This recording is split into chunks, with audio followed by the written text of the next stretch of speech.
Avec nous, bonjour Christophe. Bonjour Brigitte, bonjour Eric. Bonjour Christophe. Alors vous avez un souci de phimosis, hein, c'est bien ça? Oui, tout à fait, oui. Et disons qu'il est apparu, qu'il est reparti, il est revenu et là il persiste. Et j'aurais bien voulu savoir comment m'en séparer sans l'opération. Bon, il faut... Vous avez consulté un urologue, j'imagine? Déjà peut-être dire de quoi il s'agit, Eric Allaire. Un phimosis, c'est un rétrécissement de la peau sous le gland qui rend difficile soit le fait de remettre le prépuce couvrant le gland, soit dans certaines formes l'inverse, c'est-à-dire de découvrir le gland. C'est surtout chez les petits garçons. Mais donc on peut acquérir un phimosis à l'âge adulte, bien sûr. Donc vous avez vu un urologue? Oui, j'ai vu un urologue. Oui. Et j'ai eu une pommade et on m'a dit après la pommade, c'est la circoncision. Et moi je ne suis pas pour la circoncision, j'aurais voulu savoir, parce que je tiens mon prépuce. D'accord, oui, écoutez, c'est légitime. Alors, oui, il y a les méthodes qu'on utilise sous la douche, dans le bain, avec des crèmes, etc. Et ça n'a rien donné? Non. Mais disons que ça persiste. Mais j'ai pas eu de crème pour aller sous la douche. Par contre, moi j'ai eu une crème à mettre après justement la toilette.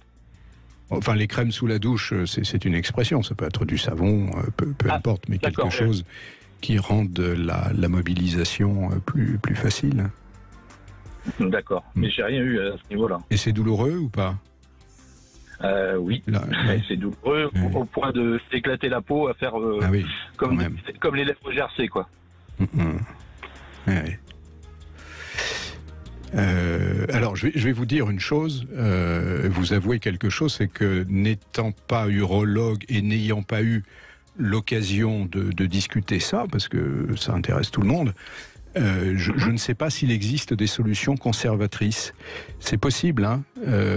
Renseignez-vous.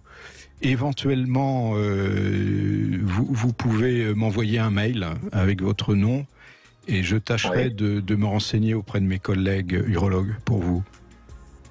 D'accord, mais c'est très... On vous donnera les coordonnées hors antenne, Christophe, pour que vous puissiez échanger avec Eric Allaire. Et puis, il y a peut-être aussi parce que ce qui est curieux dans ce que vous racontez, je trouve, hein, mais là encore une fois, moi je ne suis pas médecin, hein, donc je vous donne une interprétation qui est tout à fait intuitive, et c'est que ça s'en va et que ça revient. Oui, donc, mais là ça reste. Oui, j'ai bien compris, mais ça s'en va et ça revient, et en plus c'est arrivé, c'est pas de naissance. Enfin, en tout cas, c'est pas au moment c'est pas quand vous étiez petit. Donc c'est peut-être aussi à interpréter sur un plan. Peut-être que vous pouvez appeler Michel Odoul demain. Vous voyez, peut-être essayer de comprendre. D'autant que vous êtes très ferme, hein, vous ne voulez pas perdre votre prépuce. Il y a quelque chose de l'ordre de l'identité virile dans tout ça. Donc peut-être un petit travail qui de toute façon vous fera du bien s'il faut finalement quand même l'enlever.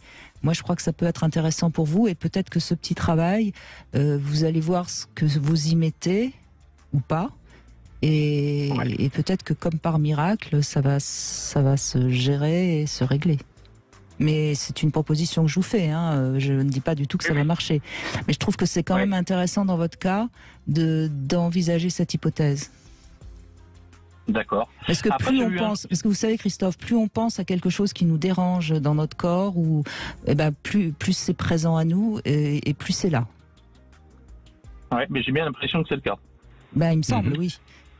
Ouais, et j'ai eu un autre entretien avec un autre généraliste, parce que j'ai changé de généraliste, et qui m'a dit que ça pouvait être lié à mon surpoids aussi. Alors ça, je n'en sais rien, parce que moi je suis pas médecin, hein, mais c'est pas impossible. Alors, vous voyez, là tout de suite, il me vient quelque chose. Votre surpoids, de quoi vous vous protégez, Christophe? De quoi je me protège? C'est la question qu'il faut vous poser. Si, forcément. Entre votre prépuce et votre surpoids, de quoi vous vous protégez, de quoi vous avez peur, de quoi... vous voyez, moi je pense qu'il y a quelque chose... De toute façon, ça vous aidera. Si vous devez de toute façon vous faire enlever le prépuce, toute cette interrogation, ça vous aidera. Absolument. Donc vous avez tout à gagner à essayer d'avancer sur cette piste-là. Et je vous dis encore une fois, si vous voulez, demain on est avec Michel Odoul et il vous donnera une interprétation du prépuce et de l'identité masculine en ce qui vous concerne et éventuellement aussi de votre surpoids. D'accord. D'accord ? Très bien. Merci Christophe, merci beaucoup.